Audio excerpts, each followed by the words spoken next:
will work if you do not have the adequate funding, all right? And of course, sustainable funding and good governance of your program or your research, right? So in developing partnership, what it needs, main requirement will be, leadership. If you don't have a proper leadership right at the top, there's no vision and mission, then it's very difficult, for your health promotion to succeed. And we need to constantly learn to continuously improve.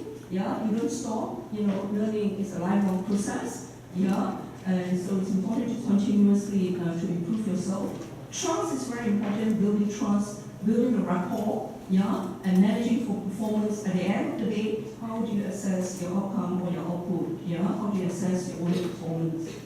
Right. Now, one of the things that I would like to relate to you is our case study here. That is the partnership between the academic and the community out there. Yeah, this project was carried out in 2014, 2-year project. It has completed. Yeah, and this is about youth-friendly sexual and reproductive health services. Now, this is basically how community sometimes view people like us in the academic. We are sitting on an ivory tower, right? In the aircon room, beautiful chairs, beautiful room, yeah. And so sometimes that's how the community view people like us in the academic. So here we are trying to bridge the gap between academics and the community and the population out there. Okay? Now, one of the target area in this project, it's we are dealing with adolescents. And as you know, adolescent, is a huge asset to any nation. Yeah? They are up and coming, huge population, and we need to, seriously consider that. So adolescence is a part of life where physical, biological, and hormonal changes and the age when individual obtains stable, independent role in the society. So that would how one would define adolescence. Now, in this project, gender-based violence and risky sexual behavior among urban poor youth are emerging public health issues. I'm talking about Malaysia here, very important. And youth have difficulty in accessing particularly sexual and reproductive health services due to the lack of health literacy. Yeah, our health literacy is only 6.6%. Yeah, that's our adult health literacy. Health service providers are likely to be unsensitized and unable to meet the needs of youth issues. So we are also dealing with health service providers, healthcare providers. Yeah, so they do need to be sensitized to adolescents' problems, if they are dealing with adolescents or youth. And youth do not exist in silo, and thus a multi-agencies collaboration approach is warranted. So in order for you to deal with adolescents or youth, I think there should be a multidisciplinary or a multi sectors. Right. Now, our project is based on this social ecological theory, so we look at individual factors, relationship factors, neighborhood factors, cultural and society factors as well. There are many theories, that, if you want to change someone's behavior or whatever, look into the various theories that is relevant for your project. So adolescent girls, who experience physical or sexual dating violence were 6 times more likely to become pregnant than their non-abused peers. So we are all looking at, gender-based violence here as well. So these are some of the outcomes of adolescent unintended pregnancy, anemia, preterm delivery, low birth weight, neonatal mortality. I'm sure all these social ills, social ills that you have heard of in Malaysia, unwanted pregnancy, baby abandonment, baby dumping, so those are some of our social problems that we face in Malaysia as far as our youth and adolescents are concerned. And there is something that I think the authority, would need to address. So this project is actually funded by the Ministry of Education under the program called Knowledge Transfer Program. Yeah, so the money actually came from that. So a poor health literacy intervention in urban poor community to strategic collaboration with various agencies. I highlight this project to show the collaboration that we have with different agencies, okay, including universities, a health clinic, so this is where the Ministry of Health comes in, and in particular, an NGO. So we also link up with an NGO, and the NGO is called AWAM, All Women's Action Society. So this is the university, epidemic. This is the Ministry of Health because we need their clinic, we need to train their healthcare providers to be sensitized to adolescent problems.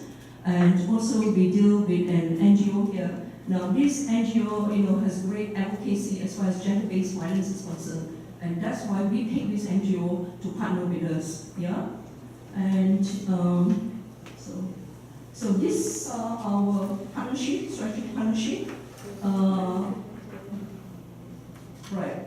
So this is our UC. We partner with UC Technology Mara. There's actually another UC. There's a university, our private university, University of Malaya, Wales. We also partner with Ministry of Health. Why we partner with Ministry of Health? Because we are using the clinic, the community health clinic, And so we also partner with these NGOs.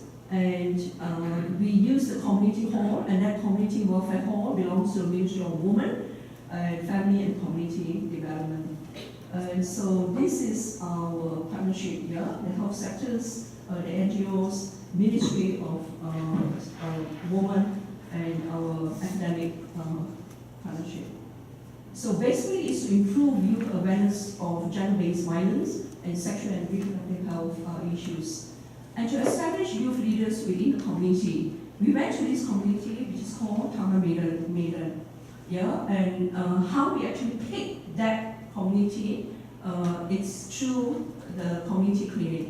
Because the community clinic, came up and says that, look, their youths have been coming in, with various problems and asking for help. So that was how we entered into that, residential place, and that is Taman Medan. So from there, we select the youth, we train them to be peers, and to educate other youth in that community itself. And also to establish networks towards intervention of gender-based violence and teen pregnancy. So here, improve services for adolescents in the community as far as the healthcare providers are concerned, because we need to sensitize them to all these issues.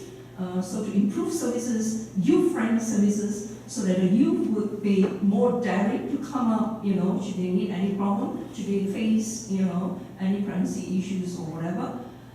So it's to improve services for adolescents in the community clinic, because there we have a community clinic and we work very closely with this community clinic, all right? So we also identify high-risk teens and focus on the support for the teen SRH issues. And because it's a community center, so if they need any referral, then they will refer, to other hospitals as well. This whole study is based on the logic model. I think you have heard of this logic model yesterday by Prof. Chia. I think in his project as well, he deals with the logic model. The logic model looks at relationship between your input here, and your activities and your output, and at the end of the day, the impact. So it actually looks at all these things. So of course it's based on assumptions, So like I said again, this project is based on gender-based violence and SRH issues. So on gender-based violence, there are many types of violence, be it physical, sexual, or emotional.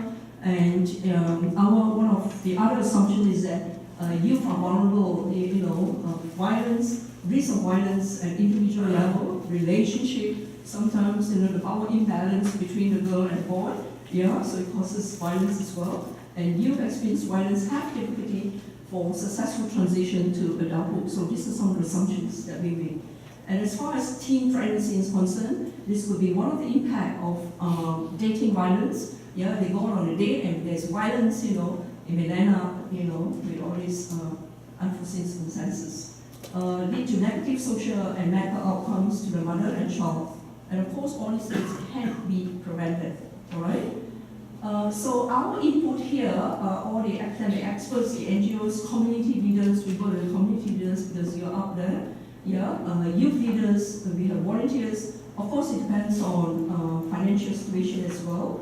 You must have a youth base, and other relevant agencies. So these are our activities for the healthcare service providers. These are some of the activities we provide them to sensitize them in terms of communication skills, how they actually talk to the youth and adolescent in that particular community.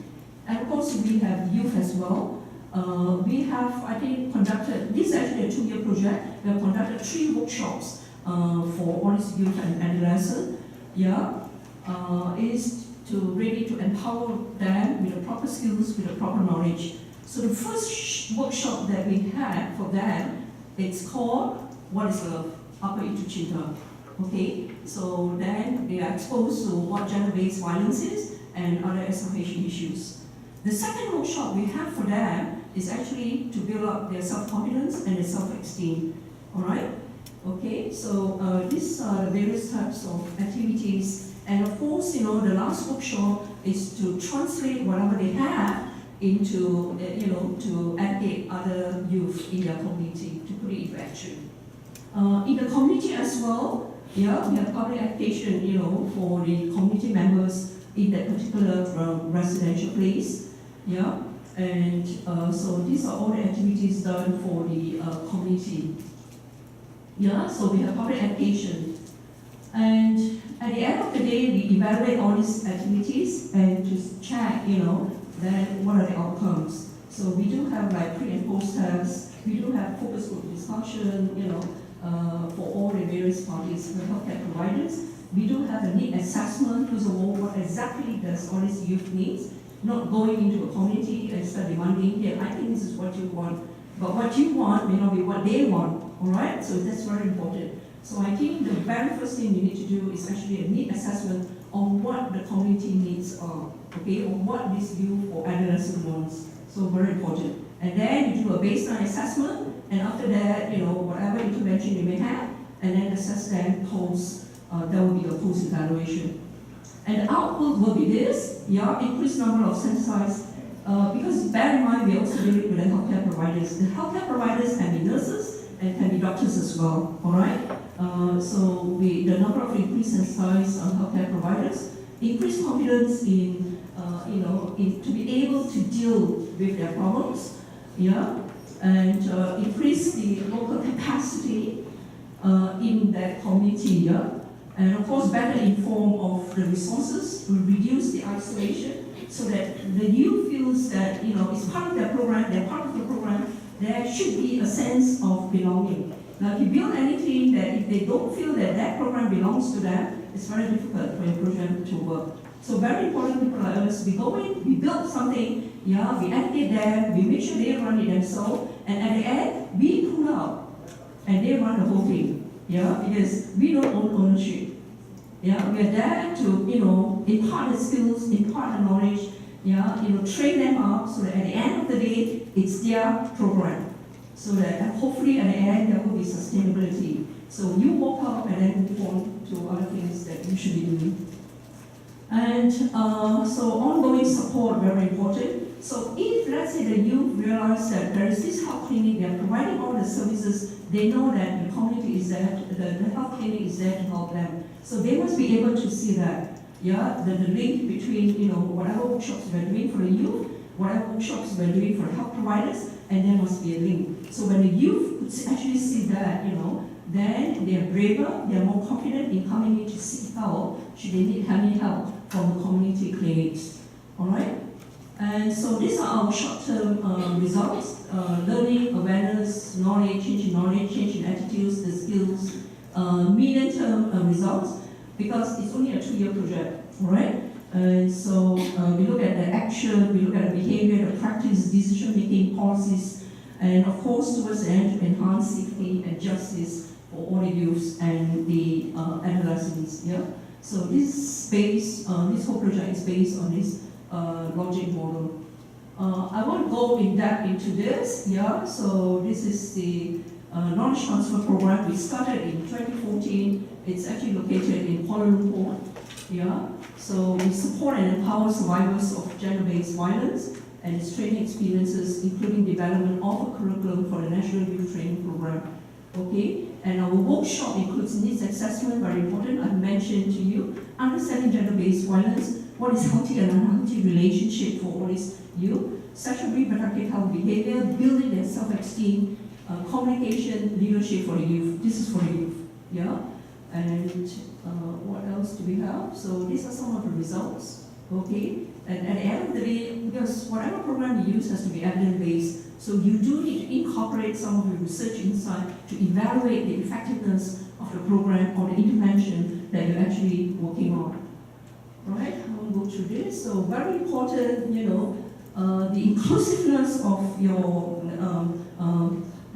the whole program, who are actually involved in the study. And of course, even though we conducted FGD, focus group discussion and everything, it is through arts, it is through games, because you are dealing with youth, you are dealing with adolescents and whatnot. So it cannot be just a didactic lectures like that, like right now I'm doing. So, this kind of program won't work. So it's more of games, it's more, through learning, So you have to make it very different if you're working with adolescents and so it's through great games, role playing and drawing, of pictures and what have you, so we use this kind of methodology, rather than talking down to the youth or the adolescent, very important. Now you see again, to build the rapport, to build the trust, you have to be with them, very important. You have to come out down to that level in order for them to share whatever intimate, situation, problems that they have. All right? Right, sorry. So partnership in community-based health prevention program requires mutual trust. You do need to be very open and listen to them, give them a safe space where they can tell you, a lot of things. If you're going in with a very judgmental attitude, then I think it's very difficult for a program to work because, we are going in to judge them, all right? And support from the community is very important. You need to buy in, from the other community leaders as well, So I think the support from the community, first of all, you need to engage them. Before this project works, we have several meetings with the various stakeholders. We have a meeting with the ministry because we intend to use the community health clinic. We choose the community health clinic in the center because the head of community health center was our trained family medicine specialist. So it was easy for us to work with her, all right? And support from community, the leaders in the community as well, So all these things. And of course, you do need to have a shared vision and mission. Everybody has to be agreeable to the aims that you're trying to achieve the objective. So all these things you do need to have, roundtable discussions, several of them. You have to buy in, very important. If not, if they can't see what you're doing, they won't give you any support. And that means your program will fail.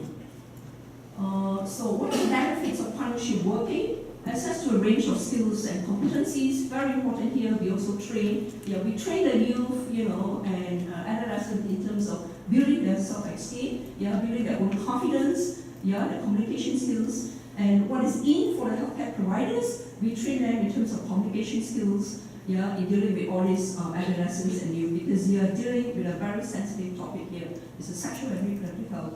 You are dealing, with the unwanted pregnancies, for instance. You are dealing with, perhaps, dating violence.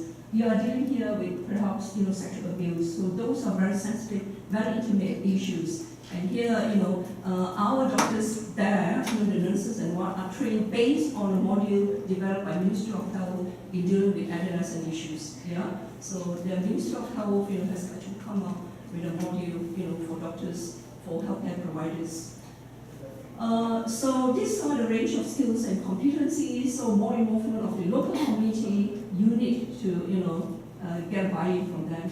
And of course, greater economy is if everybody were to be involved, rather than everybody doing their own individual program.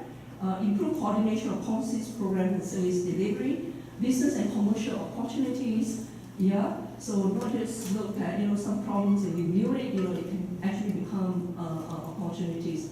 Less bureaucracy and regulations, access to data and information, opportunities for innovation and learning. And broaden up the scope to influence other services as well. Right. So what are barriers that we face in our project here? Work demand and very short duration, because all of us, of course, we are from academia, we have our workload as well. But this is our project, so we do need to have the dedicated time in order for you to actually implement this project and meeting with so many people all day in the community. So that can be very time consuming. The ideology may be very different. What you want and what other people want may be very different. So you do need to, synchronize that ideology as well. And of course, the engagement as well. how do you actually engage others and communicate it with the team. And of course, money, funding, it's a short-term period, it's only a 2-year period. At the end of the day, the whole curriculum is being embedded into the existing health system in the community center. Okay. As for the community, sometimes you need to go according to the time that you want and not as and when you wish. All right? Because you are dealing with them. At the end of the day, it's for them. It's not for you. Yeah. It's a very sensitive topic. Yeah. Differences in terms of priorities. You need to trash this out as well. And of course, language barrier. Most of our workshop is actually conducted in Malay because majority of the community people, it's majority of them are Malays, yeah, and they're Muslims. So the language barrier is also very important. So when we have our peers conducting it, we train them in Bahasa Malaysia, okay, in our own national language. Right. Okay. So now a partnership is likely to be ineffective if partners do not share the same values and interests. Very important, this should be developed right at the beginning during your, roundtable discussion with the various stakeholders, with the communities, as to, what is our shared values, what is our aims and objective that we want to achieve in this program. All right? Lack of vision and shared commitment will definitely be a disaster. Inequalities in partner resources and expertise in determining decision making. Lack of time, you do need to dedicate your time as well. One partner has all the power to decide to implement. Now this is a very domineering power imbalance. So if one person, if one party is deciding on everything, and then I think there will be difficulties. Yeah. So one party should not be overriding, all the decision made. Competition between individuals and organizations, within and between professional network as well. So sometimes it depends on who you are working with. You may have different partners, so you have to watch, between the partners as well. There might be competition, yeah. And you do need to choose your partner carefully. Okay, conflicting mechanism and time scale. Different channels of accountability and communication. So very important, whatever objective you set has to be very realistic. It has to be time bound. You know that you have only 2 years to achieve whatever objectives, that is, agreed upon. Yeah? Right. So the strategies that we use, these are some of the strategies we use.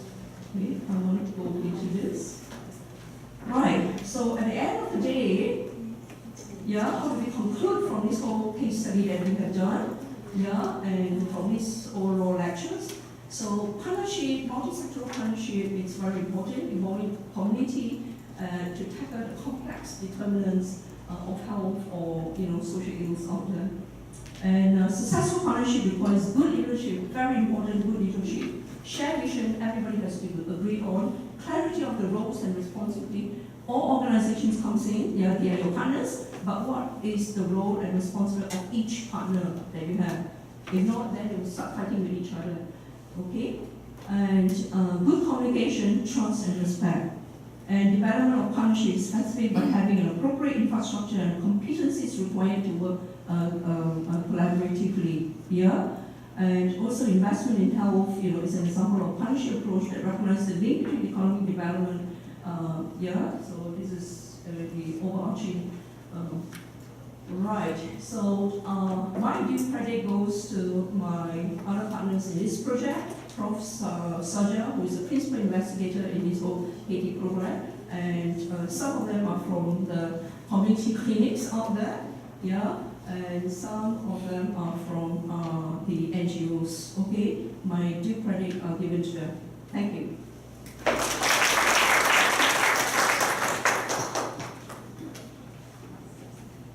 Right. She said 6 minutes. Mine will say 5 minutes. So you are getting 5 minutes. Yes. Any clarifications, comments, or queries? Yes.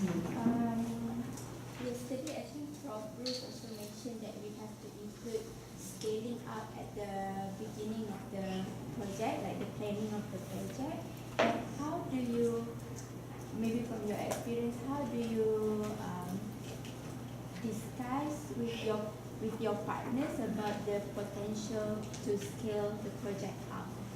How do we disguise? No, To discuss Discuss. with your partners about scaling the project up, because Yeah. you should consider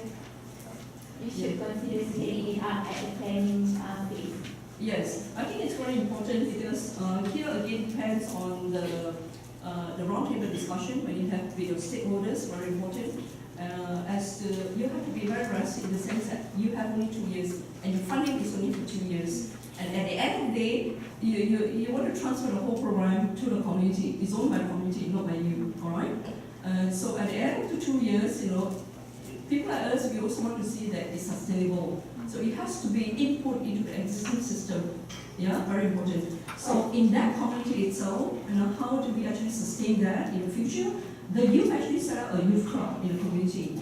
So the peer leaders that we have developed is actually bringing more youth to come in to join the club, to learn about it. Now, as for the healthcare services, so the curriculum is actually embedded in the community health clinics.